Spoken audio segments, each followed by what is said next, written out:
Hello guys, this is your friend and we are back with a new fanfic. Which is what if Naruto become Hokage at age of 5 with support of Tsunade, Hinata and Shizune Part 1.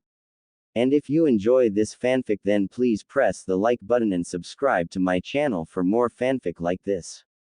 And now let's start the fanfic. Kakashi stood before his student, if you could truly call him that, in the Valley of the End. The blonde before him lay there, shuddering and shivering in the cold, blood seeping from such a wound as Kakashi had not seen since the war or, perhaps, the Kyuubi attack. A hole straight through his chest. Upon closer inspection he could see the boy's heart, shattered bones, and other organs, pulsating.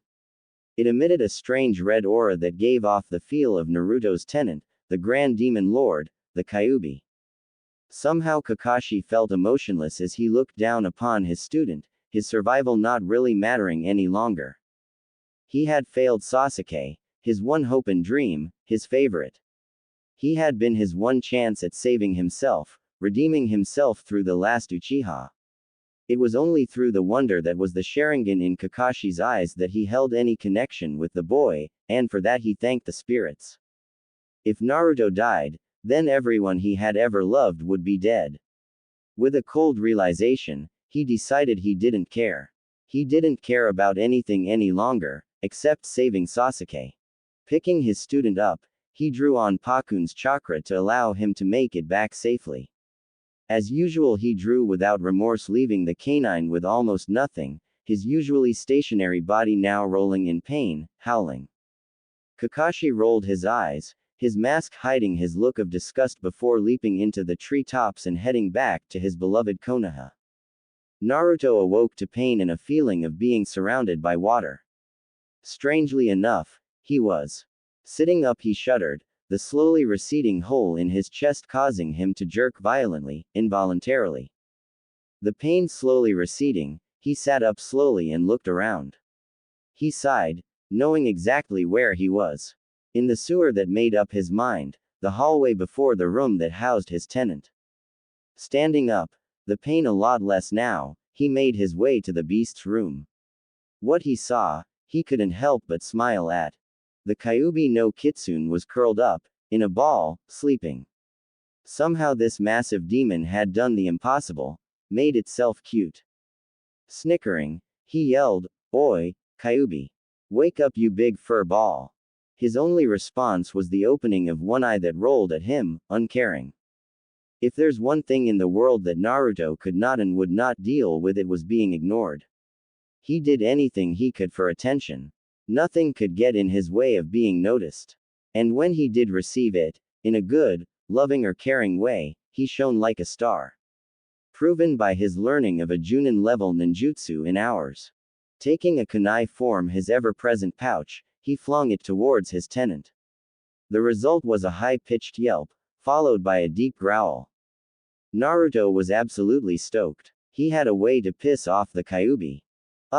Fucking bastard had to wake me up. What do you want?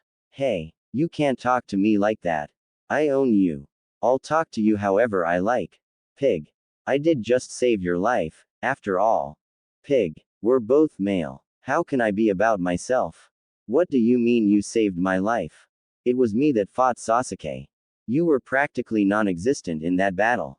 The Kyuubi's eyes widened in rage, her violent chakra exploding as nothing else could. Both male. Both male. You assuming, idiotic, uncaring fool. I'm female. Naruto was, to say the least, shitting himself in fear. And weren't you paying attention? It was my chakra that kept you going, gave you strength and let you keep up with the Uchiha, nothing else. It would make more sense if you weren't paying attention for all the skill you showed. If we meet the Toad Sage again you are going to have to get more training. All fear gone, Naruto was now feeling more than a little bit hurt. It was like he himself had just made fun of his own ninja skills. But he couldn't be that bad or Kakashi wouldn't have led him into the Chunin exams. What do you mean get more training? I'm one of the best ninja out there. I took on Zabuza, Gaara and Kabuto. As well as heaps of others. They're all strong as enemies. And Kakashi-sensei let me into the Chunin exams. I must rock. The Kyuubi sighed. Being a deity that had lived for thousands of years, it was more than a little wise. It just tended to fall into its nature of expressing far too much rage. Now was the time to help out little Naruto, not get mad. Naruto. As your tenant, I have the right to tell you this, although undoubtedly you will not like what I have to say. Are you willing to listen? Naruto, with an emphasized HMPH, replied grudgingly in submission. Good. Now listen closely. All your life you've been abused because of me. One of these reasons is your lack of chakra control, right? Yeah, my teachers at the academy always used to mock me and send me out of class all day because of it. Then when I asked how to fix it, they said you can't. Fucking bastards. But yeah, I know. Naruto, it is actually possible to change that. Remember the tree climbing technique that your teacher showed you? That was one of the ways you can help it. Same with the water walking technique. There are most definitely others. Ask the Toad Sage. Another thing. Your tiny jutsu repertoire. You know what? 4 jutsu. One of them, Kawamiri, is one of the freaking basics. You then have Kage Bunshin, Rasengan and Henge. Wait a minute. You said Henge wasn't a basic. What? Ha ha ha. Naruto, you have a very special Henge. The typical one is simply a genjutsu that doesn't actually affect the body. Yours, on the other hand, physically alters your body. It is, quite frankly, one of the most powerful ninjutsu to ever be created. And by a child, no less. Naruto was surprised, as well as overjoyed. One of his many goals was to have heaps of cool, flashy jutsu. And now he had another. He was quite happy. But still, 4 jutsu is almost nothing. Like I said, ask the Sannin. Alright, I'll ask Jiraiya once I wake up. I will wake up, right? Well duh. You think I'd waste time talking to about things as trivial as this when your life needed saving? No way. You've got medics for that. Oh, good. Replied Naruto, well relieved. Now, something else I've noticed. The pink-haired hag. Tell her to piss off and leave our body alone. What? Why would I tell Sakura-chan that? Well, for starters, she treats you like dirt. She practically asked you, the one person that has ever stuck by her, to go commit suicide in a most likely possible mission to save a bastard that has done nothing but ignore you. She hits you for the slightest comments using excessive force. She yells at you and tells you how useless you are. She fails to meet any part of the word team at all, one of the few things your teacher got right. But she's so nice. Tell me, Naruto, when has she ever once been nice to you? Well, no. I don't know. I can't remember everything. Well, thankfully, I can. To answer my own question, never. Think about it. Sure. Now, back onto the subject of your skills. They need development, possibly even reconstruction. You also need a specialty. Not sure exactly how to get someone to teach you that. Look. Our time is up. When you wake up, your reception may be harsh as to your mission's failure, but you can deal with it. One last thing. Simply think in my direction and you'll be able to talk to me. Most of the time I'll reply. In my time I've seen a lot, so I'm a fountain of knowledge. See ya. Quote. Naruto smiled in thanks. Having someone being nice to him was a lovely change, before vanishing altogether from his mindscape. A dazed Naruto blinked slowly, his eyes slowly coming to terms with the dull light in this room of the hospital that he was so accustomed to. He almost smirked as he drew his nail along the side of his bedside table, marking the 100th visit to this intensive care unit of the hospital. He had almost missed this place, having been 5 months since his last visit, an all-time record since he was 4. He yawned, his suffering and pain being nothing new. The door slowly opened and he was greeted by a very distraught Haruno, his mind's very image of perfection. She glared at him as she made his way to him before raising her now chakra-imbued fist and smashing him in the chest. Repeatedly. Right in the spot Sasuke's Chidori had pierced. Naruto. You idiot. How could you let him get away? You promised me. You're the worst ninja ever. Ugh.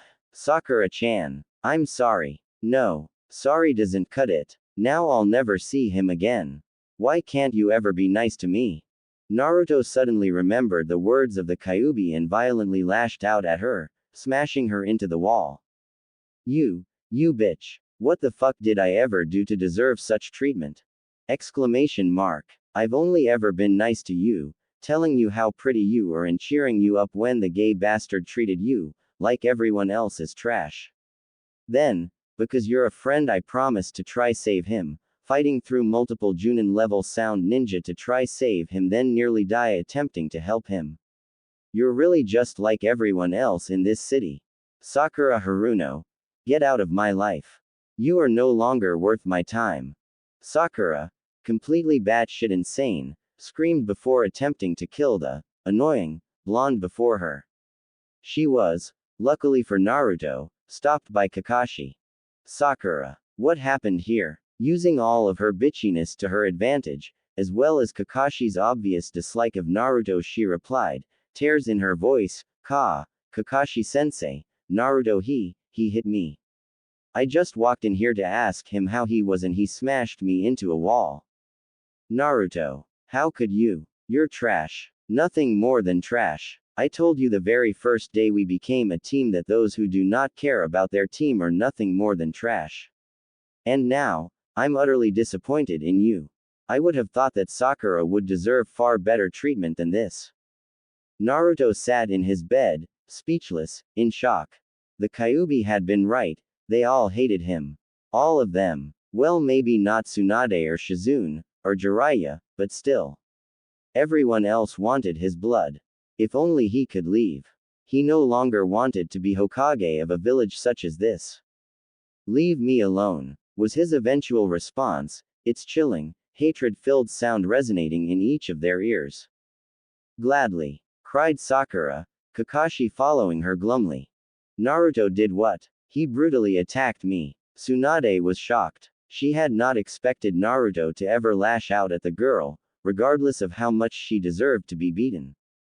But, why? I don't know. Her mother finally spoke up, the tears that had previously kept her silent now gone. That demon will pay for what he did to my girl. Such a sweet, caring thing is she, and he will pay. I have already spoken to the elders and we are all in agreement. After causing Sasuke to defect and now assaulting another member of his team, Naruto will be executed. Or, if he so chooses, can renounce all titles associating him with being a Konoha ninja and leave the village forever. Tsunade, who had been disbelieving before, was positively fuming now. How could those bastards constantly treat the boy so horribly? With a sigh of submission, she asked that they leave her and Shizune be, at least until they could figure out what to do. Did you hear that? Those bigots. Tsunade-sama. Although I don't mean to be offensive to the Haruno girl, I don't think she can exactly be trusted. I suggest you get a Yamanaka to check both participants' memories. Sounds like a good idea. Taking a swig of sake straight from the bottle, she called for an anbu with a button on her desk. Immediately a member shunshined in, wearing the cat mask. Oi, Yugo. I need you to go get me, Ino Yamanaka. She's probably the only Yamanaka that doesn't mind Naruto, so I need her to check his memories over the last day. Then do a repeat check on Sakura. Once you've got your info, let me know. Sure, Tsunade-sama. But first, may I ask, why? Although it isn't actually your business, I'll tell ya. I like you, you see. Sakura Haruno has claimed that Naruto Uzumaki assaulted her, violently. Now, from her almost complete lack of bruising and her reputation for hating Naruto, I doubt it. But no matter what happens, the council has issued that he be killed. They've even gone so far as to have it signed by one of the daimyo's emissaries. Bastards. Alright, I'll have your info within an hour. She bowed as she left, her utter respect for her Hokage apparent. Now Shizune. What are we to do? Anyo. What do you mean? We can't overpower the daimyo, regardless of what we want to do. No ninja will save his life, we're stuck. Leaning against her desk while gazing across her city, she pouted. He's not going to let them execute him. He'll leave. And if that's the case, why are we here? I'm not sure what you mean, Tsunade-sama. I mean, what reason do we have to be in this fucking hellhole? It is only because of Naruto that we're here. Since we've been here, we've seen nothing but his abuse and made nothing but a whole bunch of political enemies. And to top it all off, now we're gonna be known as the duo that lost Konoha's favorite little snob, Sasuke. Shizune, finally understanding, frowned. Her teacher, and best friend, was right. Che. Fuck this Shizune. Let's get out of here. Yumi and Naruto, back on the road, like old times. We can train him to be a medic, rather than that bitch Sakura, as well as show him a thing or two about the world. You know, you're actually right. I was wrong in letting you come here. It's not worth us staying any longer.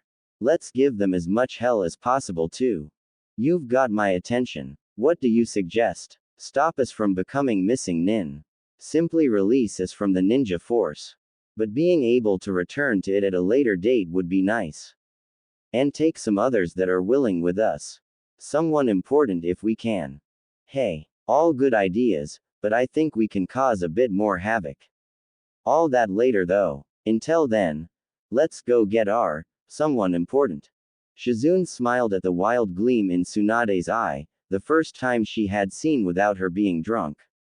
A young Hinata Hyuga was interrupted from arranging her flowers when suddenly there came a knock on the door. Blushing madly, she made her way over to find none other than the Hokage and her assistant before her. Hey! With that simple, disrespectful greeting, the two made their way into her room, Shizune being dragged unwillingly due to their lack of welcome. Hinata was shocked by it, courtesy being the staple food of her household. Are we in private? Receiving a curt nod, she continued, good. Look, you like Naruto, right? Like you're mad about him. And you know how much the village hates him. Well, on his recent mission he failed to retrieve Sasuke, much to his own dismay. Currently there are claims that following this he violently assaulted his own teammate, Haruno Sakura.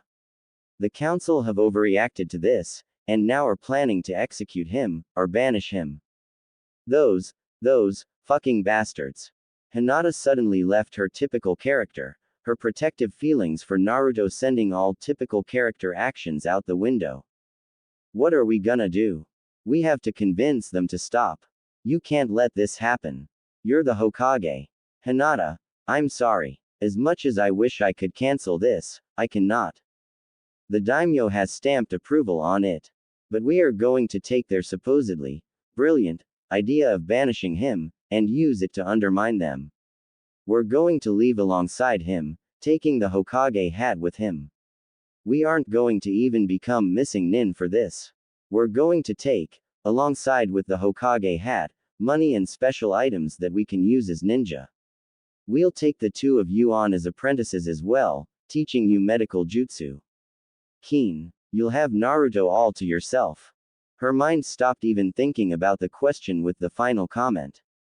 Can we leave now? Tsunade, with a laugh, replied, sorry. We don't even have Naruto signed onto this yet, let alone prepare laws to take place so that we don't get in trouble. But at the most we will be leaving tomorrow night. Probably gonna destroy something beforehand, just for the hell of it. Hinata grinned evilly and nodded her agreement one final time. Naruto was pissed. He had so far only had 4 visitors, one was Ino and she was only there under Hokage orders. She had barely said a word upon entering, although her hug and thanks for at least trying to save Sasuke was nice. Much nicer than Sakura, that's for sure. Apart from her there had been Shikamaru and Kiba, even if briefly, and Jiraiya. He had had a long chat about how pissed off he was with him, who seemed to understand perfectly. He had even promised him more training after talking about his meeting with the Kyuubi, as well as extensive chakra control practice. That had been the brightest point of his day thus far. His chest had finally healed up and he was at the receptionist being signed out when he found himself tackled to the ground. A small, lavender-eyed girl had wrapped herself around him, seeming like she actually cared. It made Naruto feel fantastic. Shortly behind her was Tsunade and Shizune, both with fake smiles. He could tell they were grim and apprehensive about something. Oi, Granny Tsunade. What is the matter? Naruto. Come with me. We must talk. Naruto, usually one to ask questions, could sense just how serious she currently was, which made him uneasy, although he followed her into his room without question. And you're serious about the whole execution thing? Dead serious, Naruto. Those bastards want you cut into fours, your body eaten, your head stuck on a pole at the city gate and the pole set on fire. To say the least, was his response from Tsunade, who had just finished her arduous explanation for the second time in the day, with the added info from Ino. Turns out Sakura had hit Naruto, not the other way around. Sakura also had something wrong with her and was going to be checked out more thoroughly by the experienced members of her clan. Naruto, who had recently begun looking inward to focus on things around him, finally nodded. All right, I'm in. Then again, how could I not be? It's either this or die, horribly, as you described before. Tsunade smiled, although already expecting this answer, it was still nice to hear. The blonde Hokage then stood up, appendages wobbling. Come on, Naruto. Let's go. You need to get some things ready, such as ninja tools and anything else you want to bring with you. The other two are already gearing up. Meet me in my house at nightfall, around 9 o'clock, my office.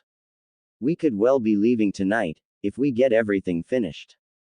Alright, see you then. Naruto now stood before his old, shoddy, empty apartment building, the metallic fencing around it doing nothing beneficial for its sterile image. The cracked walls, fading paint and never-ending cold that seemed to emit in this area brought back cruel memories. Thoughts of being assaulted, stolen from, insulted and tormented filled his defiled mind.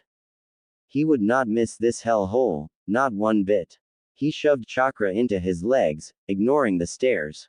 As he made his way up, he realized he had misjudged the distance significantly and was now going to miss, possibly impaling himself on the sharp barbed wire he had recently erected, or perhaps one of the many traps around the place. Through sheer instinct, he shot chakra out of his back, propelling him forwards. Hurtling forwards, it looked as though he would not make it. Through sheer luck, he landed on the railing, although he was angled at 90 degrees off the rail, hanging as though a lantern for a festival. Shoving chakra to his feet, he forced himself to remain in contact with the metal railing. Using the same technique he had just used, he emitted a blast of chakra out of his back, bringing him back to a vertical position. Nifty. A new technique, he thought to himself. With his feet now set directly upon the railing alongside the path that led to his door, he slowly began to feel more and more confident with his movement as he walked up and down the length of it. It was similar to the tree climbing and water walking exercise, although slightly more difficult due to the different substance, as well as the area he was able to emit from. Oi, Kyuubi, is this what I think it is? Naruto. It's helping your chakra control, quite extensively in fact. Konoha's most unpredictable ninja, comes through again, nay. Hey, I suppose so. Cheers, I'll share this with the girls. Suddenly feeling a lot closer to his inhabitant, he smiled before making his way inside. The Kyuubi had been nice to him of late, the least he could do was to return the favor. As he went around collecting his things, he contacted the Kyuubi again. Hey Kyuubi, I was just wondering, seeing as you're stuck inside me, quite possibly for a long time, is there anything I can do to make your life a bit easier? Wow, I'm surprised you asked, but actually, there is. You've noticed how fucking damp it is in here, right? Well, if you go ask a Yamanaka or Genjutsu user to help out, they can teach you how to mess around with things. Such as opening all the doors in this place. It's one of the reasons you're a lot worse of a ninja than you could be, you have almost no access to your memories. That's both of our faults. Your subconscious mind trying to protect yourself, and me trying to stop you from suffering. I had no idea that the combined efforts would result in this. Sorry. You mean, I can get a lot better with, almost, no work. I'll go get Ino once I'm done. Naruto replied happily. As the door shut behind him, Naruto looked around the room that made up Ino's flower shop, smiling. This had always been a nice place in his opinion, the colors and smells of the room setting off a strange peace in his mind.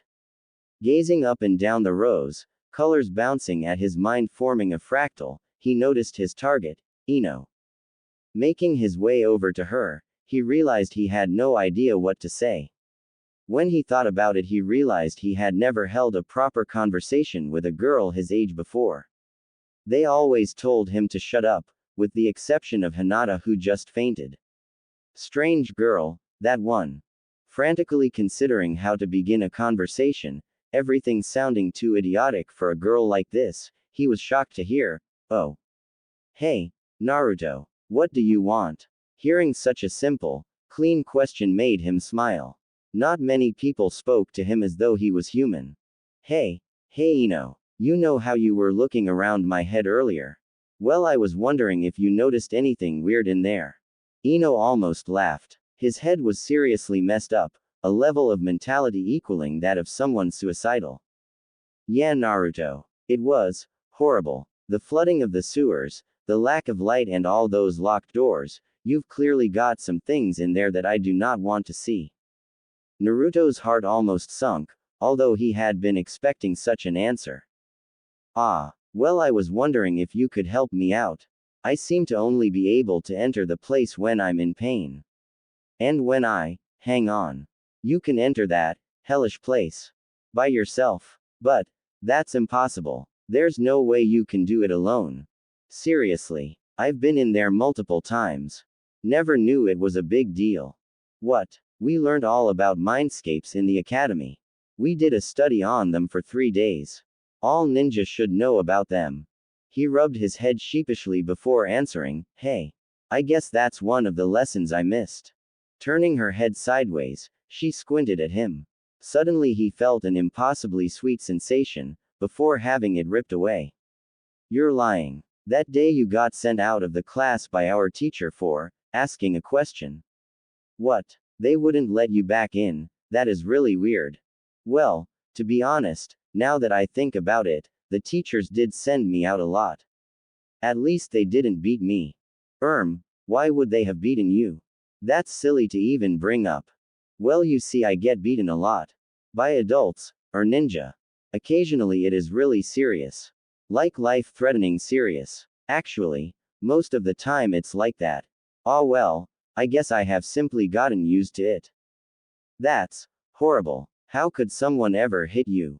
You're such a nice guy. A bit annoying, sure, but you always mean well. Naruto shrugged in response, the sheepish rub returning. Anyway, I was wondering if you could help me out with some of the things in my head. Sure, Naruto. Although I'm a bit busy at the moment, I can meet you at your place around 9 o'clock. Sorry, at 9 I've got a meeting with the Hokage. And after that, well, it's confidential. But if you can come to her office around then, it should be all good. Confidential? I bet you and her are gonna have a really special time with her. I mean, you have been spending a lot of time with her. Jiraiya would be proud, she said while poking her tongue out. Naruto simply rolled his eyes, smiled and left with a thanks. Naruto entered the room that was the Hokage's office, looking around this familiar room. The insignia on the wall, the desk, the chairs, everything he saw in a strangely new light. During his time on his hospital bed, and while he had gathered his belongings, he had been thinking, unusual for this demon-cursed child. He was seeing the entire world in a different light, noticing them with more clarity as well as noticing the people more along the lines of how they truly acted. Sign if it made him sad. Ah, Naruto. Welcome to the show. Everything sorted. Nearly everything, Tsunade Bachan. I asked Ino if she'd come up here and help me with my mind. According to, glancing around the room he spotted Hinata, unbeknownst towards his lovely tenant and happily gazing about the room, simply happy to be in the same room as her, Naruto-kun, again, as well as being able to spend a prolonged amount of time with him. I heard that, Kit. Smiling, he continued, according to someone, my mind has some strange things inside, so she's going to come around and give me tips on how to fix it. Ah, are you sure that it's wise that she be poking around your head? Certain things in there may scare her. Don't worry, I'll make sure certain foxy things don't bother her. Alright, excellent. Now we are currently reviewing our plan, and we're pretty happy. I have just sent Shizune off to collect a large amount from the treasury, 100 million ryo, to be exact. On top of that, I am going to go collect a few scrolls, such as the Forbidden Scroll and a few summoning scrolls. Why do you need them? I've already got the Frog Scroll, and you've already got the Slug contract. Why would we need any others? God Naruto, you're a real idiot sometimes, Yano. Hey, it's not my fault, no one ever taught me anything. It's simple logic, you dipshit. Old hag, annoying blonde. Hinata, perturbed by the scene before, managed to speak up. She knew that if she ever wanted Naruto's attention, she was going to have to work for it, and this was one of the many ways she could accomplish it. Hokage-sama, if you'll allow me to speak. The reason it's so good to have multiple scrolls and Naruto-kun is so that you can use them in different ways. For instance, if you have the F-Frog summoning scroll, you can't exactly have them help you climb trees like the M-monkeys, can they? Well, I suppose that's true. But if that's so, then why doesn't everyone in the village borrow from one another? Like having everyone sign Kakashi's dog contract, as well as the monkey one. Naruto. It just isn't done like that. They're prized possessions, some of the most powerful ninja techniques around. They also cost a whole bunch of chakra to use. They're kept heavily looked after, although I can take them from anyone, the Hokage paused mid-sentence. She had always known she was allowed to take them, being her ninja village and all. She had just never taken up the offer. And with Naruto's mention of the dog contract, a powerful ally to have, as well as a few other more hidden scrolls, such as the turtles. Hinata, come. You and I are going to collect a few summoning scrolls from around the town. Then we'll collect the rest of our equipment. Naruto, you wait here for your little girlfriend. She's not my whatever. Glancing around the room, Naruto found Hinata's pale white eyes widened in disbelief. In contrast to the moon, it made her look quite beautiful, something Naruto had never noticed about her before. Quite the contrary, Hinata was thinking about a completely different blonde and raging at her, hard. Ino had gone behind her back, even though everyone knew she had dibs on Naruto. She would have all of hell to pay when she saw her. If she had asked to share, it would have been fine. But no, she had to go and be selfish. Bitch. Tsunade, looking at the two kids knowingly, simply laughed and signaled Hinata to follow her, to which she complied. Tsunade made her way towards Kakashi's apartment, a small building on the edge of town in an empty building. She had sent her little apprentice-to-be off to find Guy and sign the turtle scroll. She had a Hokage stamp, so it should be no trouble. Kakashi, on the other hand, would most likely constantly pretend to ignore her. If he did that, she'd smash him into a wall. Joy. Shunshining into his apartment building, she whipped out her skeleton key, capable of unlocking any door in the city, and entered. She was not at all surprised to find porno posters all over the wall while Kakashi lay, inebriated, watching porn on the couch.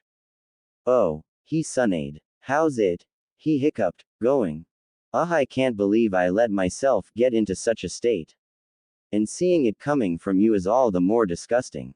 Regardless, I need to sign the dog summoning contract. It's important, for the safety of the village and whatnot. Suor baby, but what's in it for me? Can I feel up those big old jugs of yours? Tsunade sighed, rolling her eyes. Sure Kakashi. Grope away, after I sign. She replied, planning on smashing him into a wall the moment he made his way towards her in her well-protected chest. Performing the seals, he summoned a small dog, covered in red fur. Strapped to its back was a scroll, on its face, fear. Here you go Kakashi.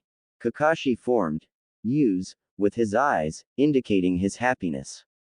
The dog literally emitted a phew before disappearing back to wherever it came from, probably some canine coven elsewhere.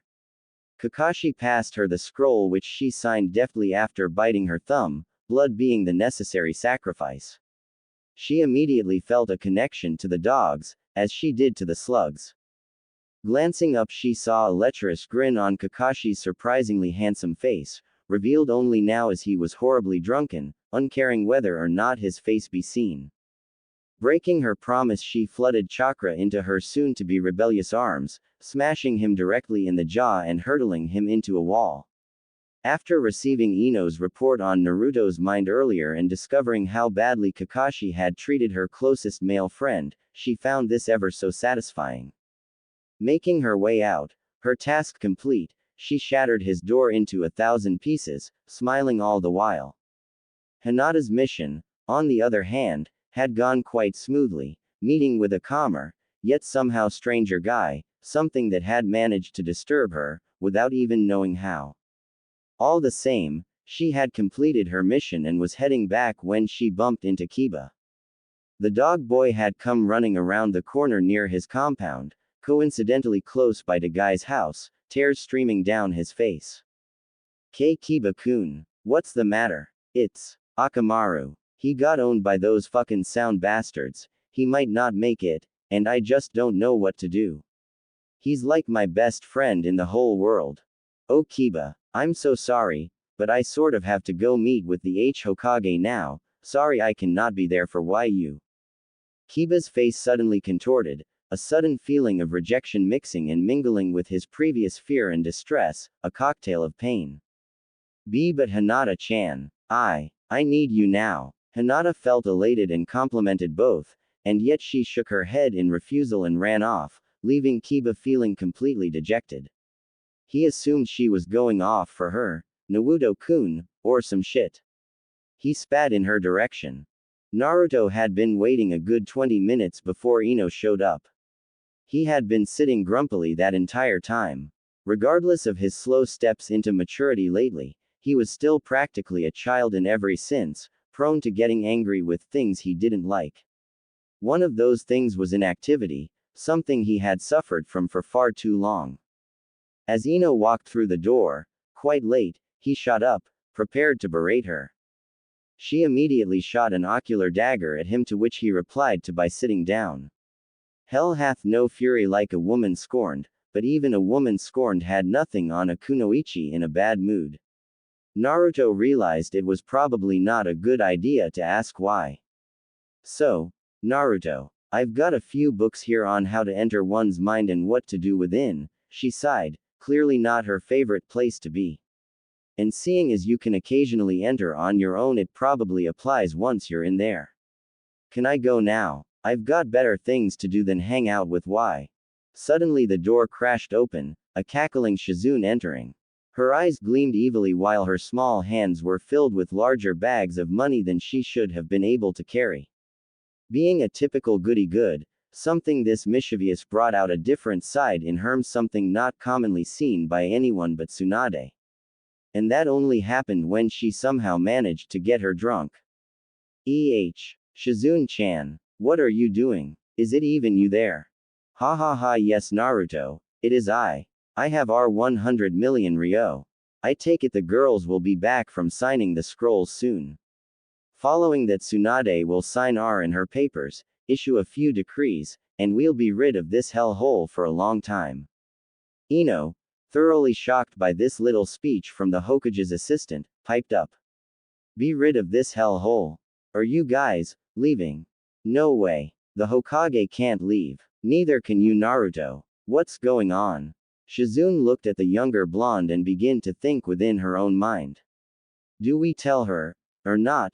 She could be a useful ally if she chooses to come with us, but if she doesn't, then she could rat on us, or she could simply pine after us for a while. Fuck it. I am gonna tell her. Okay. Look, Ino. It's like this. Naruto came after me and Tsunade to convince us to be Hokage. Without him, it wouldn't have happened. We love the little guy. Naruto blushed at the compliment. But, As you probably know, your village does not. He's practically their whipping boy. That's a bit of an exaggeration. I mean, sure, people don't exact think Naruto is the greatest, but that's because he's always pulling pranks. Tell me, does that constitute calling him a, and I quote from at least 95% of Konoha's population, a demon? No, I thought not. You know the result of his recent mission to receive Sasuke, correct? He failed. The council has claimed him now as forcing the boy to go, and, as you know, someone who assaults his own team members. They have now got the daimyo's permission to have exiled or killed, and they desperately want the latter. Seeing as they want to hurt the only reason me and Tsunade are here, we're going to fuck them up. She smiled, flashing somehow sharp teeth. We're leaving, taking treasures and scrolls with us, as well as a lot of money. Oh, and Hinata. Should be fun. Ino was speechless. Her village could treat someone like that. Someone that acted so nice all the time. It was idiotic. She would be thinking about this little tidbit of information for a long time, definitely discussing it with her parents. I have to leave. I need to think about what you've said. Are you serious? Completely and utterly, replied Tsunade, of who had just entered her own, large office, closely followed by Hinata. We've got the two scrolls sorted, dog and turtle. Now all we've got to do is issue some laws, collect some jutsu scrolls and blow this joint. Ino nodded, shocked into a silent stupor, and left, almost crying. Everything she had placed her trust in was now nothing more than evil. Pure evil, treating Naruto so cruelly. Thinking back, she remembered how during the academy Naruto had been so nice to everyone, chatting to them when no one else would, giving them all compliments, making jokes to cheer them up and so much more. But all anyone had ever done was treat him like dirt, seeing as it was the normal thing to do. How utterly depressing, especially seeing how she had partaken in the tyrannical way they had berated him. Leaving, she shed a tear. The Hokage looked at her fellow blonde female and smiled, another one, perhaps, to join their ranks at a later date. Now, let's finish the job. I'll write out a few laws. You guys watch out for anyone that might barge in on us. She walked to her hard wooden desk, one passed down since her grandfather, pulled out a scroll and began to write. As the fifth Hokage, I, Tsunade Senju, hereby declare Naruto Uzumaki and Hinata Hyuga as Chunin of Konoha. Smiling at her first decree, she continued. As the fifth Hokage, I, Tsunade Senju, hereby declare that I take Hinata Hyuga as my second apprentice. As the fifth Hokage, I, Tsunade Senju, hereby declare that I take Naruto Uzumaki as my third apprentice. As the fifth Hokage, I, Tsunade Senju, hereby declare that Shizune, Hinata Hyuga, Naruto Uzumaki and I, Tsunade Senju, all be released from the ninja service of Konoha and that all previous obligations are removed. As the fifth Hokage, I, Tsunade Senju, hereby declare that Jiraiya the Toad Sannin hereby joins the ranks of Konoha's ninja and is promoted to Junin. As the fifth Hokage, I, Tsunade Senju, hereby declare Jiraiya to be my successor as the sixth Hokage of Konoha. As the fifth Hokage, I, Tsunade Senju, hereby declare the entire Hokage's collection of scrolls to become my property. As the fifth Hokage, I, Tsunade Senju, hereby declare Sasuke Uchiha is now seen as a missing nin and is set to KOS status. As the fifth Hokage, I, Tsunade Senju, hereby declare that no ninja may follow me without my direct permission. Any that do are to be immediately executed. Now done with her task, she covered it with countless seals and traps set to go off if anyone attempted to destroy the scrolls. Walking to the paperwork section of the desk, she reached in and pulled out some mission scrolls she had prepared earlier. 6C ranks, 4B ranks, 3A ranks and 1S rank. Happy with her now complete handiwork, she stamped the lot and made her way to the door, her small team following. The team raced towards her mansion knowing that if they didn't make it out of town before midnight then Anbu would see them leave in the time before the elders realized what had happened and sent teams after them. Reaching the mansion that was Tsunade's house, they entered and made their way to a small library filled with countless pieces of fiction and history pieces from around the world. Their leader, Tsunade, then made her way to the far wall. Pulling a small, green book from it, the wall itself began to recede into the ceiling, pulled by some unseen force. Each member of the team marveled at what was in front of them. Before them were rows and rows of scrolls on shelves, ranging through each of the 5 elements, clan-specific jutsu, ninja-style scrolls, medical textbooks too, and finally, the majestic, forbidden section. As the girls began to seal onto bags, containment seals, and fill them with scrolls, Naruto's eyes were drawn into the clan section as though some unknown power was calling him. Walking alongside columns he could spot names of clans such as the Aburame, Akamichi, Haruno, Inazuka and so on. As he came to the end of the section there were 4 especially large scrolls on platforms, as though they were the best. As he looked them over, the one on the far right caught his eye. Namikaze was written on it, and he felt as though it belonged to him. Looking up he noticed a red sign and some kanji. Seeing as he could not read kanji, he reached out to grab the Namikaze scroll, eyes wide and excited. From back at the end of the row, Hinata, who had been sent to retrieve all clan scrolls, had just spotted her love reaching towards the Namikaze scroll. Glancing up, she quickly read the warning sign: do not attempt to open one of these 4 special scrolls if it does not fit your own bloodline. They have been set to fill any non-clan members with both poison and a violent chakra. It will cause immediate and irreversible death.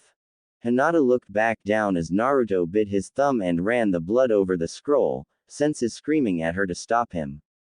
Naruto-kun. No. Stop. You'll die. Naruto, who had just finished opening the scroll, paused and looked up. Hinata, what are you on about? Hinata, seeing that her foxy blonde was fine, immediately came to the conclusion that Naruto was a Namikaze, and, feeling quite sheepish, replied, Anyo, nothing, don't worry. Naruto shrugged and began to look over the scroll. He discovered the language within was quite complex, and as such he would have to read it at a later date, hiding it in his pocket. He felt as though only he should be allowed to learn from it, seeing as it belonged to him. Shizune ran around to see what the commotion was about, finding a distraught Hinata and a confused Naruto. The two were simply standing there, so she yelled at them to work, which they immediately obliged, placing scrolls in countless bags. Once completed, they all followed Tsunade outside, everything set. Okay guys, the time is 11:04 p.m. That means we still have 55 minutes, tops, before we have to get out of here. We have 2 options. Leave now, giving us an extra 56 minutes at the least on the bastards in this city, or, the far more fun option, wreck the city. I vote the latter. Seconded. Naruto piped up, to which the other 2 girls in the party nodded. So what exactly should we do? Was Shizune's question. Naruto, being the prankster of Konoha, smiled. Now that he had some willing aides in his pranks, he could pull off a lot of things he was previously incapable of. Alright guys, just listen up. The 3 adoring of Naruto females moved in closer to hear the blonde boy's plan, smiling brighter and brighter as he spoke. A good plan. As the party made their way out of the city at 11:48 according to Tsunade, they all chorused in laughter. It had been fun pulling off the prank, and Naruto now felt, for one of the first times in his life, accepted by his peers and colleagues as ninja. It was a great feeling. Alright guys, we better get going. But where to? The group pondered this a while before Naruto had an idea. How about Wave Village? Me and Team 7 did a mission there and we saved it from this madman. They even named their bridge after me. It was sweet as. We'd definitely be more welcome there than anywhere else, at least for now. Naruto smiled, remembering his old friends. Let's go. Naruto assumed agreement and sprinted off, smiling, with his 3 closest friends in tow leaving Konoha behind for good. On Hinata's screaming, something brought up multiple times in reviews, you guys wouldn't cuss if one of the few people you cared about was about to be executed over something that was easily proven is not his fault. Huh. That's strange. Jiraiya's instatement into the Konoha ninja ranks. In my opinion, he's no longer a Konoha ninja. He doesn't wear a headband, nor does he bear any sign other than his face as recognition or tribute to the bastard-filled village. Also, in the databooks, he is stated as having the occupation of a writer, previous occupation as a Junin sensei. Through inference it tells you he is no longer a Konoha nin. Sure, it's debatable, but for now it stays. For any of the early readers, please reread as there has been multiple changes made to Kakashi and grammar, spelling. Let's rock and roll. The group practically flew through a lush jungle, trees, ferns and bushes all around them. The smell of the forest crisped in Naruto's mind, fresh, like newly opened ramen. He smiled as he emitted chakra to his feet, running alongside his 3 closest female friends, Tsunade, Shizune and Hinata. From branch to branch they hopped, giant grasshoppers on giant leaves, minds intent on making their way to their destination before the next nightfall. They had jumped all night long, setting a huge distance between them and their old hometowns, racing with such speed one could almost believe the entire horde of Hades was hot on their trails, hunting and destroying as they followed this, Team Hokage. Through wood and dale the powerful team ran, tiring, and with panting breaths sunk into a lifeless clearing. The blonde, however, continued to hop, his stamina surpassing belief. Oi, Naruto, stop your. She paused for a breath, bloody running. Yeah, and Naruto, it's too much. Receiving a nod from the boy in question, she fell straight over, lying flat against the emerald grass. Hey, you guys really need to get in shape. I'm not even half out of chakra. The rest of the party there, excluding Hinata, laughed. From within the blonde's head he could hear his demon tenant taking part, as though it were some kind of inside joke that he was not aware of. Naruto-kun. That's because you have the. She paused and looked at Hinata. Tsunade frowned, deep lines appearing on her fake face. Hinata's ignorance would no doubt be a problem that would ceaselessly affect their ability to discuss things with one another. Eventually the young girl would feel as though she were excluded from the group once she noticed how often they had to stop while talking about Naruto, possibly resulting in her leaving the group altogether. Although with Naruto aboard that event was fairly unlikely, it was not something that Tsunade wanted to risk lightly. Naruto, I guess this is good a time as any. Might as well tell her. Just don't be your usual idiotic self about it. Come on Shizune, she said with a sigh, might as well give them some privacy. As she walked off she winked at Hinata, giving her the impression that something wonderful might happen. Tsunade. Good luck Naruto. With that the elder 2 women left them for the time, allowing Naruto to be as open or closed as he wished with the girl. It would also allow him to have more trust in her at a later date, seeing as no one forced him into telling her his deepest secret. Anyo. Naruto. What is it? She poked her fingers together shyly, as was a habit of hers. With a blush she realized that this was something she didn't know about her love, something that simply would not do if she ever wanted to keep him hers and away from that bitchy cow Ino. Naruto sighed in remorse. He always dreaded the day he would have to tell people that didn't know about his condition. He had no idea how this girl he knew so little about would react. Come to think of it, he had no idea why she had even left with him in the first place. The two had never been close, only sharing a classroom for a few years in the academy. Sure, he had gotten revenge for her during the Chunin exams and set her cousin on a better path, as well as swear to help her out, but that didn't mean she'd completely give up her old life just to help him out. Did it? Perhaps her family life wasn't too great. He didn't really know, never taking enough time to find out. But, judging by Neji, it probably wasn't the best. On top of that the Council of Konoha had proven to be bastards. But still, he felt like it was nowhere near enough of a reason for her to give it all up, practically without so much as thinking about it twice. Alright, I'll tell you. But afterwards I want to ask you a question, okay? She nodded, to which he smiled, before beginning. Okay, it's like this. Do you know when my birthday is? Sure. October the 10th.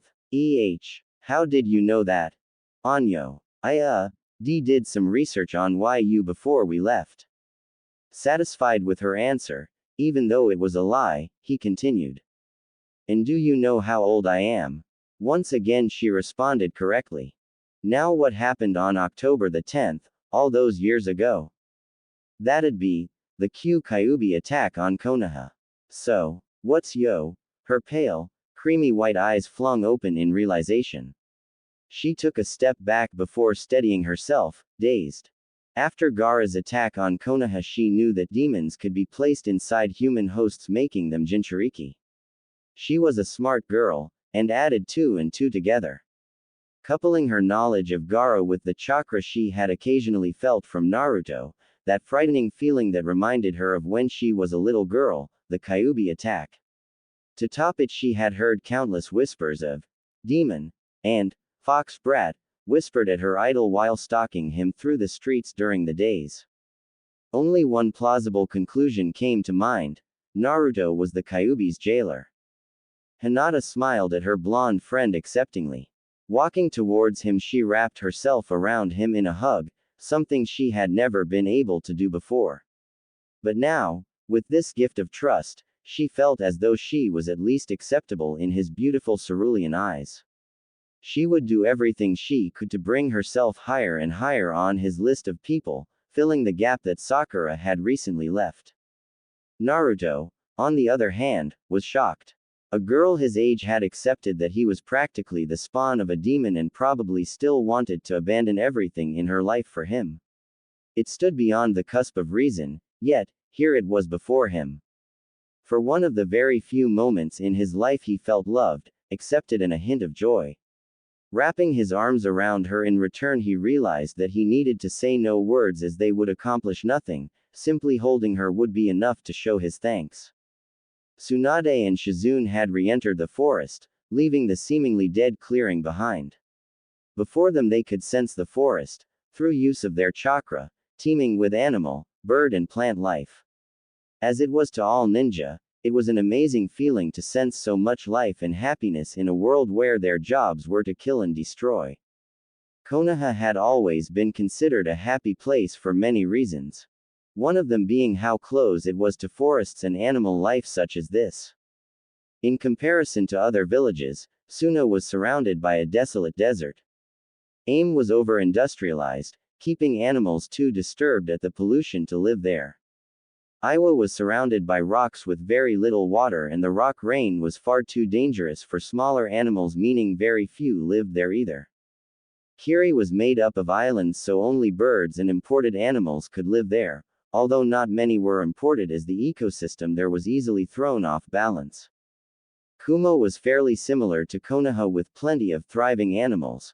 Kusagakure, village hidden in the grass, was far more lush and green than Konoha, however, and yet the people there were fairly unhappy. The happiness of Konoha, however, would be very short-lived if the new group had anything to say about it, although any plans they might have were still a very long way off. As the girls sat down on the log, they could sense Naruto's slight feeling of despair through the trees and ferns. Clearly, telling people about his tenant was not something he was used to, nor was it something that made him feel at all comfortable. And who could blame the boy?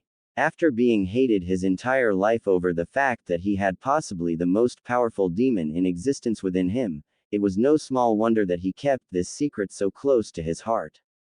I hope the little guy does all right. But I think I can safely say she'll accept him, was Tsunade's comment. Yeah, you're probably right. Anyhow, we might as well do a check over what we have to make sure we get good use out of everything, rather than let it go to waste. Unsealing their bags, they found themselves covered in different materials, weapons, appliances and scrolls, as well as a pretty hefty amount of cash to top it off. Alright, let's go through this systematically. I don't think we should bother with the appliances or weapons just yet, we'll just ask the kids how much they brought. We, however, can cover the scrolls. Alright, so through the elements, what do we have? Shizune began to go through the pile, hurtling scrolls at her sensei that caught them with ease. Once the entire collection had been removed from their pile of stuff, they began to review. Alright, so I'll mark each lightning scroll with a yellow mark, each water scroll with a blue, each earth with a brown, each fire with a red, and each wind scroll with a black mark. White marks are for either ninja style of forbidden scrolls. Each mark on the scroll signifies the rank of the jutsu within. For example, an E-rank water scroll would get 1 blue mark, whilst an S-rank earth scroll would receive 6 brown marks. Understood, sensei. Indeed, Shizune, I'm not an idiot, was the reply with a smile from Tsunade. The two dug into the pile with a strangely happy fervency. As Naruto and Hinata broke their friendly embrace, one that had lasted a minute, far longer than he had ever experienced, he smiled. He had a true friend his age for the first time in his life. To anyone else that would be depressing, but to him it was a fantastic feeling, the knowledge of no longer being alone in the world. Come on, let's go see what the other two are up to. By now they've probably realized I brought way too much stuff. Hey. Naruto rubbed the back of his head sheepishly, ruffling his yellow curls. Hinata smiled and nodded, slightly less shy after their brief physical contact. She was elated beyond all reason, although she'd never let it show. As a Hyuga, she was still somewhat proud, regardless of her horrible self-image. Activating her Byakugan, she immediately found the old pair, surrounded by more lifeforms than she had seen in a long time. All clearly forest animals and insects. Come on, Naruto-kun. They're just over there. Nodding, he ran towards them holding her hand. The sudden contact caused her to stop dead in her tracks. Even the slightest bit of romance was still too much for her. Not expecting the surprisingly strong resistance, Naruto was flung headfirst into a tree. Even a good 90 feet away, the Hokage and her assistant could feel the sickening crunch as bones shattered. The old ex-head of Root slowly made his way out of bed, moaning in pain as his old bones complained at this sudden end to their relaxing. Being old had no advantages, he thought to himself. Hobbling over to his medicine cabinet, he removed his bandages from the day before with his one remaining arm, something he was quite proud to be able to do, and replaced them with an extraneous red wig, a pirate's eye patch, and covered his face with white makeup. Stripping out of his pajamas, he moved to his dresser and took out a large floral shirt, suspenders, giant red shoes, and purple underwear. After getting redressed, he found himself happy to be in what he thought was his normal attire. Little did he know that he was both heavily intoxicated and under a genjutsu, as well as having his metabolism and mind sped up to counter the more visible effects of being drunk. As far as he knew, his mind was in perfect working order, and he was wearing his same old bandages, ointment, and traditional clothing. In truth, he was dressed like a clown. Checking the time and finding himself late for the morning's council meeting, an age-old tradition of the villages, he ran out the door and straight to the village tower, only 1 block away. He had been puzzled as he received looks from the villagers and other ninjas alike as he ran, but took no notice of it. Running as fast as his old bones would allow him, he ran straight into the meeting room. Thankfully, only the Yamanaka and Sarutobi clan heads were present, Asuma and Inoichi. Both wore shocked looks on their familiar faces, reminiscent to the looks he had received on the street. The two glanced up to see a strange old man before them, dressed as a clown. Who are you? Asked Inoichi, puzzled that a stranger would have the balls to enter the room, especially dressed as though they were all idiotic children. What do you mean, Inoichi? I've known you your entire life. I know practically everything about you. Inoichi shuddered at the man before him, coming to the conclusion that he had a stalker. How else would he know about his fear of clowns?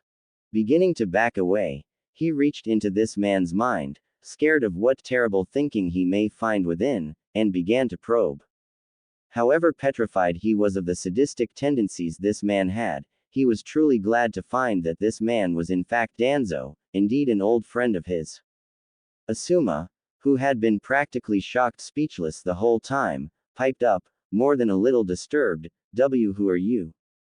Inoichi, who had caught onto the genjutsu while within his mind, quickly sent the knowledge to his old friend. He was hoping to partake in the little game that Tsunade and her gang had started before they left their old home. He had, after talking to his daughter the previous night, been thinking over his commitment to the village. It had long been a joke within the Shika Ino Cho team that the village was far too troublesome for them. But now things were much different, the people within now openly and violently acting in a way that he really did not like. He also felt as though his family was no longer safe. He had read many enemy ninjas' minds in his days, and one of the things he had often found was that the other villages were scared of the Kyuubi, expecting the bastards in Konoha to have turned it into some kind of perfect ninja. What do you mean? Who am I? It's me, Danzo. Fool. Gone mad like your father, have you? With realization in his eyes due to Inoichi's message, he began to play along. Oh yes, sorry, old man. I guess I must be going a bit crazy. Head on over to the Hokage's office, the elders are looking for you. It's fairly urgent, as this message says. They've been up there all morning. No one has even seen them yet. Very well then. Good day to you. With a honk of his red nose, meant to be a scratch, he made his way out of the meeting room. As soon as the mahogany door was shut behind the old madman, the two broke into raucous laughter. It had been a hilarious sight to see. Regaining their composure returned, they got back to their secretive discussion. Half a minute later Asuma cried, as Inoichi had the night before, the elders wanted what? After picking up the entirety of the objects they had brought, the two females ran over to where they assumed Naruto had hid, ending up in the exact place. They weren't thought of as genius ninja for nothing, after all. Looking at her newfound third apprentice, Tsunade shook her head. Sometimes, he could really be an idiot. Naruto, how on earth do you always manage to be so clumsy? Receiving no response, she checked down on the blonde. She was almost embarrassed to find him unconscious and that she had been talking to herself this whole time. Shizune, to her right, burst out in laughter at her silly sensei. Glaring at her first apprentice, she noticed Hinata getting up off the ground, clearly dazed. Oi, Hinata-chan, what happened here? All we know is that the two of you were unconscious and Naruto probably has a concussion. Completely ignorant, she looked up at her new sensei, before her eyes trailed towards the handsome blonde. Naruto-kun has a concussion. Clearly distressed, she ran over to her young love. Anyo, I'm so sorry, as always, it's my fault. He grabbed my hand, which shocked me, and I pulled backwards as I fainted. I must have sent him off balance, her eyes began to water. How could she hurt him? He would no doubt hate her. Tsunade, pretty sure of what the young girl was thinking, put on a half smile and crouched down beside the Hyuga heir. Hinata, listen to me now. Naruto would never hate someone as nice as you. Although a bit thick at times, he'll be able to realize it was an accident and won't even think twice about it. He'll still think you're wonderful. Now, listen closely. I'm going to quickly teach you a medical jutsu, as me and Shizune planned all along. Shizune, get the medical basics, head injuries, out, would you? Shizune nodded and complied, finding the textbook easily amongst the now well-sorted pile of scrolls. Tsunade graciously took it from the raven-haired girl, flicked to the right chapter, and began to explain to Hinata just how to resuscitate someone from being in a coma, one of Tsunade's specialties seeing as she induced so many. Hinata looked up from the textbook after around 10 minutes of thorough reading, happy she was capable of performing this task. It drew on some other principles she knew from her previous studies of medical jutsu, as well as following a few paths of aromatherapy, something all kunoichi were trained in. You ready? Tsunade asked, the ground next to her littered with scrolls of the A rank and above. She and Shizune had been planning on what techniques to begin teaching the kids, as the old teaching method in Konoha was so horrible. Barely any ninja knew more than 5 ninjutsu techniques, excluding clan moves. Take Naruto for example. He had learned a Junin ninjutsu in mere hours, no mean feat, yet to the date he had only learned one other ninjutsu, as well as signing a summoning scroll. And the latter had been all but useless to him. Both would be changed, and fast. Regardless, Hinata had just learned, in theory, her first theoretical chakra using medicinal jutsu. She felt pretty impressed with herself, as was shown by her face. Hinata, who had been throwing the question around in her mind, nodded. For the first time in a while she was quite sure of herself. And Naruto needed her. Good girl. Now, come over here and show me. We'll teach Naruto next once he's awoken, then, well, you'll see later. If he survives, that is. She finished evilly, no idea as to just what effect she'd have on the younger female's confidence. If he survives. Anyo, you didn't tell me about that. Hinata's face began to contort as she considered the new possibilities of what would happen if she made a mistake, as she surely would.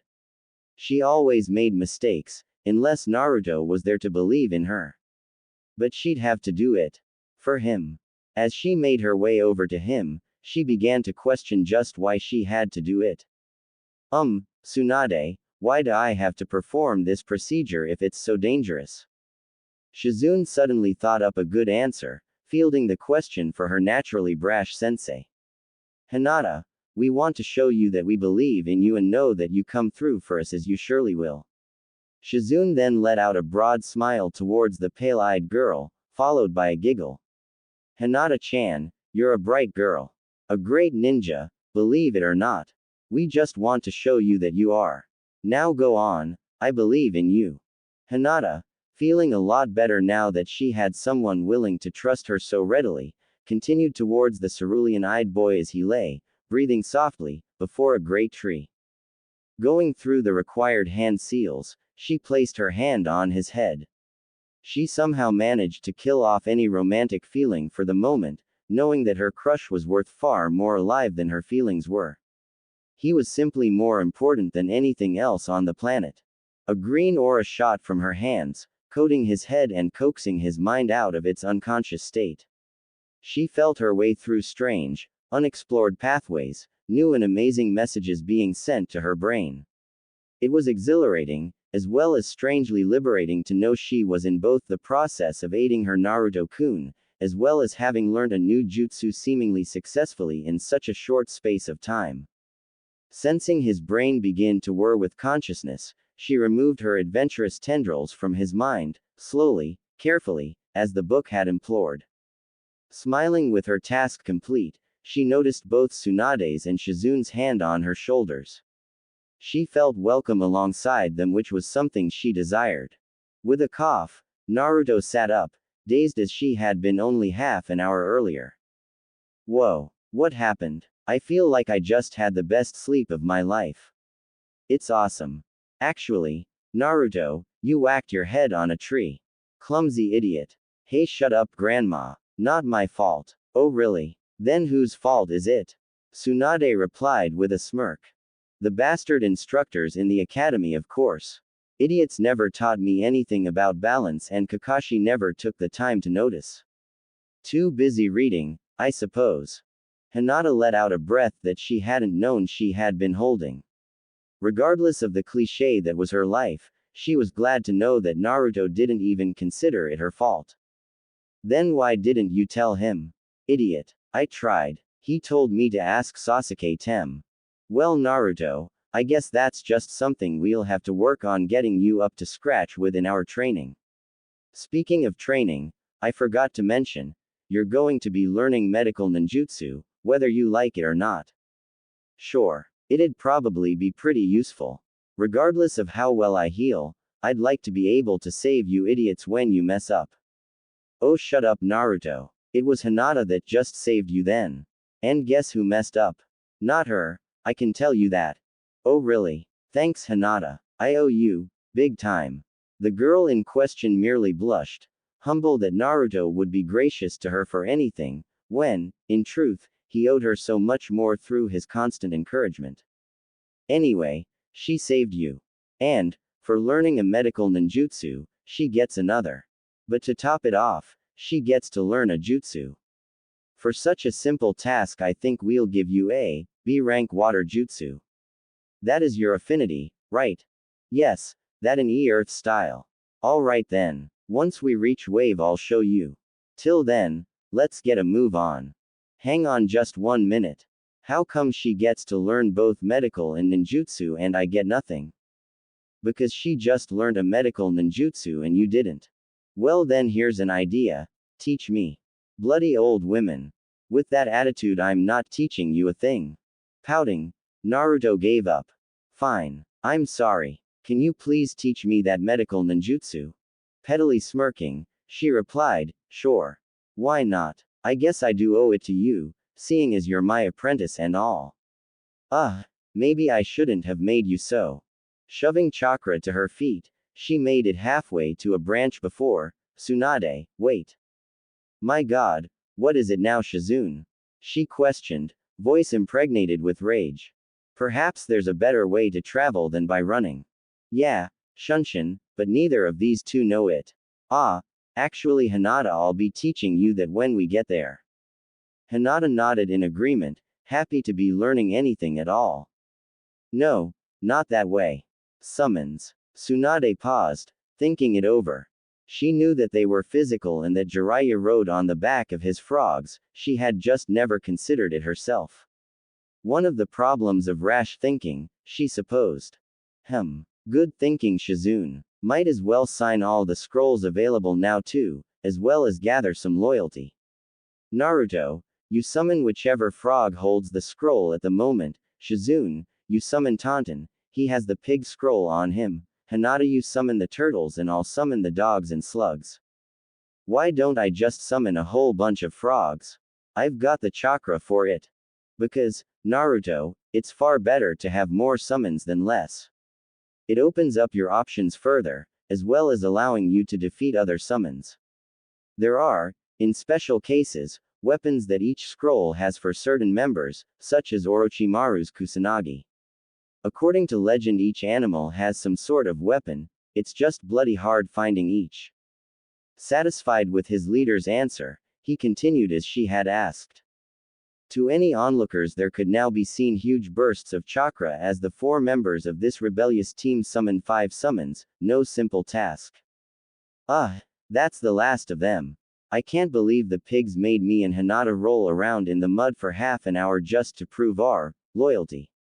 Better than the dogs at least. Forcing you to be the alpha male of our pack, and marking each of us as your bitch. Hey, sorry about that, Shizune. Well, don't think Hinata minds too much, she replied with a wink, causing him to realize that the Hyuga had been following him around like a lost puppy for a long time now. Even during the mud bath, she hadn't stopped staring at him, her gaze unbreakable. Hinata, what's the matter with you? Nothing, Naruto-kun. With a shrug, he turned around and asked his Obaa-chan, now what? Almost pouting, she replied, now you summon those bloody dogs. 4, please, and make sure that each is larger than me or Shizune. We're going to ride on their backs all the way to wave. One of the many bonuses of having a summon. She finished with a smile and clapped her hands as she remembered, oh, Naruto.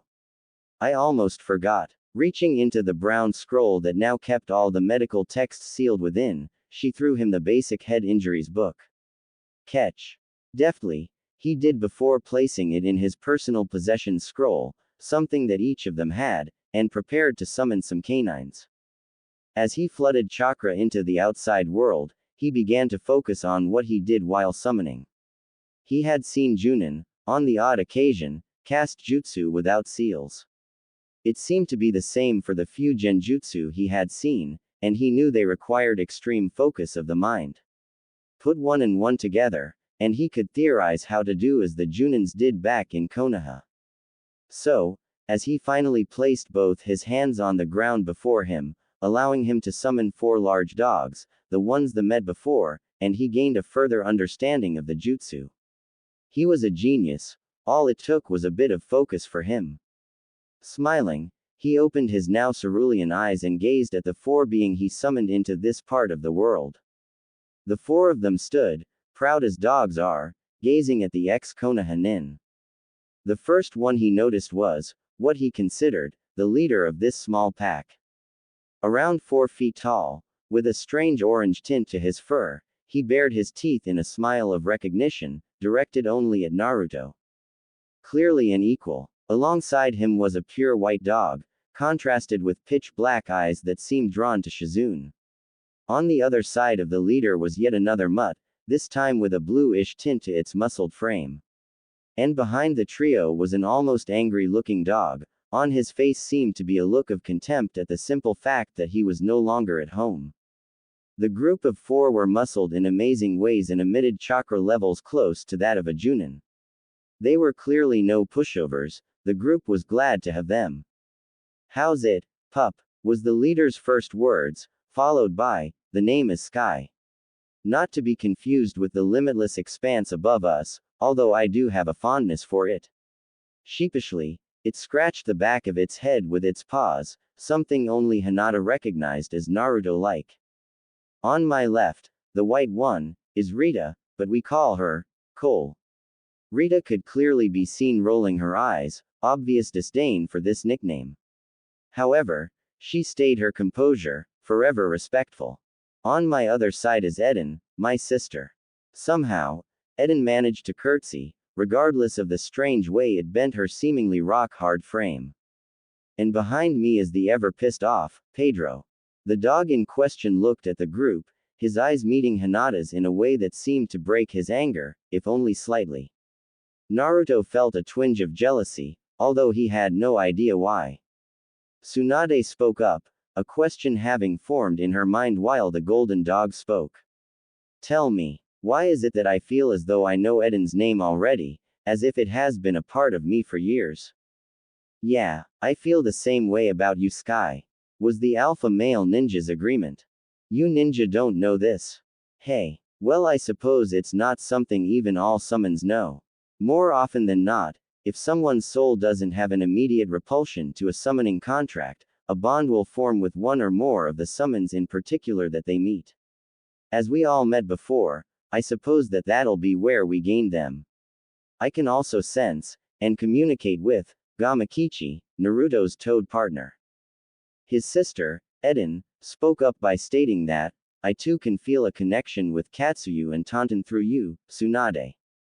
Nodding, her question answered as thoroughly as she could have liked, she took a small step back to show a readiness to move on. Pedro, clearly bored and disgruntled, spoke up, "So, what on earth did you summon us here for? Hopefully not just that bloody lesson, and I can clearly see and sense that you aren't in any danger. So either let us 4 get the hell out of here, or tell us why you called." "Pedro, that's no way to speak to an alpha male. Even you should know better," were Cole's first words in the group's presence. As Pedro moved into an insulting retaliation, Sky kicked him straight in the leg, getting a whimper of pain in response. It was clear who was number 1 here. "We called you here because we need a lift to Wave Village. And we won't take no for an answer." Snorting at Naruto's outburst, Sky bent his legs before the blonde, signifying that he should get on his back. Right next to them, Shizune hopped onto Cole, Tsunade onto Eden and Hinata onto Pedro.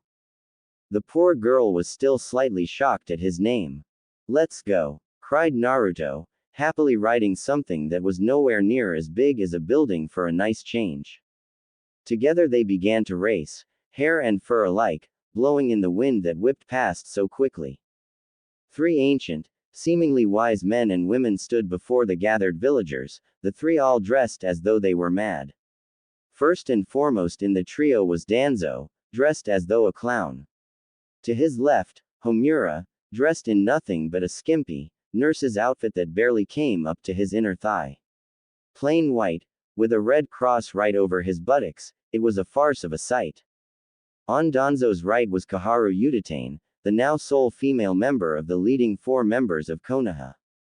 She was dressed in Akatsuki robes with her hair displayed in a style similar to that of Itachi Uchiha. On her head was a headband with a slash through the middle. In her eyes were the now extremely popular Sharingan contact lenses.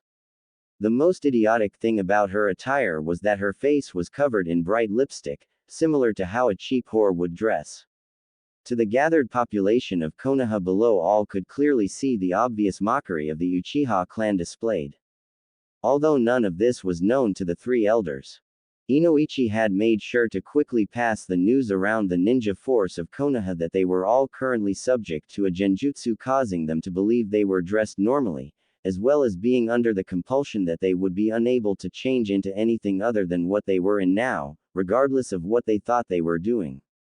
It was a brilliant display by Shizune, someone clearly understated for her genjutsu skills. They were all in agreement that none were to mention their actual attire. Even the members of Root found it to be funny. As Danzo made his way forwards, clearly planning to address the city, he cleared his throat, inwardly smiling. He would finally be able to take over the village. With Tsunade out of the picture, it would be easy to crush Jiraiya under his illegal perversion and have him removed from office permanently. It helped to have revealing pictures of the daimyo to get what one wants. With all eyes on him, he began his announcement. The crowd was in an uproar, both celebratory and angry. On one side, the hated bane of Konoha, Naruto, was gone for good. On the other, their beloved Tsunade had left them, somehow pitying the demon. Almost every member of the crowd was in agreement on this, only 2 villagers not so sure. Tsuki Ichiraku, and his daughter, Ayame, were long-time friends of the boy. He had always been their number 1 customer, the amount of food devoured by the seemingly small boy easily making up for the loss of business to the bigots that could not see past his inhabitant. If only they had spoken to him about what he was planning to do. Chances are, they would leave this god-forsaken town as if they had a certain place elsewhere they would gladly leave. It was no longer a place they considered home. The ninja too were not so sure about Naruto's departure, many having been affected by his great personality almost liking the boy. Iruka for one was mortified that his little brother was gone. Most importantly, Jiraiya, the now announced Hokage of the village, was pissed off. Hiding on the rooftop of a building opposite to the strangely dressed trio, he could have screamed. Not only did he not want to become Hokage, he had lost 2 of his very dear friends. The fact that they hadn't even bothered to speak to him hurt him, although his love for them would surpass that in no time. If the elders were as big of bastards as Tsunade and Sarutobi had always grumbled about, he'd join Tsunade in no time flat. But he wouldn't be alone. Smiling in a non-lecherous way, something strangely uncommon for him, he began to devise plans to run this city into the ground, if ever they provided him reason to do so. As the trio of not missing nin neared their destination, seated on majestically powerful couriers, Naruto smiled. It was good to be in a place that he considered considerably homey, a place where he knew he was respected and beloved. They had even named their country-saving bridge after him. They had been running along the immensely long bridge for around 2 minutes, and they were very near their desired position. It was tribute to the dog's speed. They had in fact been running for over 4 hours. Seeing their destination in his sight, Naruto cried, "We're finally here." Smiling at his allies, he was surprised to see Tsunade suddenly encased in ice, followed by Shizune and Hinata joining her. Turning to face their assailant, he caught sight of a red-haired male glaring intently as he shot ice out of his palms, encasing young Naruto in an eternal prison.